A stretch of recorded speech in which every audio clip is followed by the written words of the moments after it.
Yung anak ko, isang teacher. 2023 na-diagnose siya ng triple negative breast cancer, yung pinaka-rare na kind of breast cancer.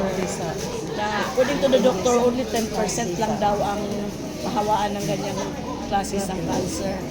So, ni-undergo siya for almost 40 sessions of chemo.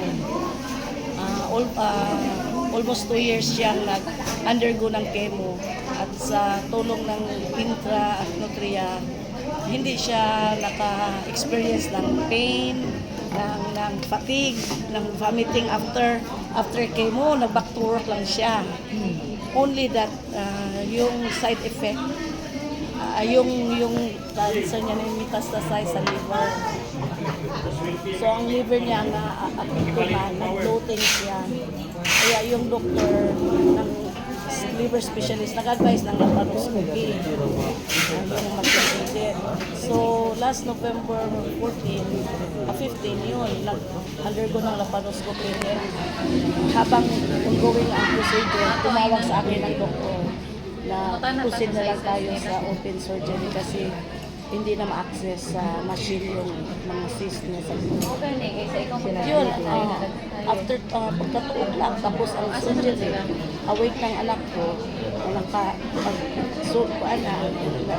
na, humingi ng water, lagyan ng gana.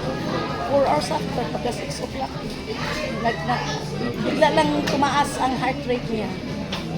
Then, yun na, pinag-revive, wala hindi na baka mag-complete. Pero how many years po siya na nag-use ng product at natulungan?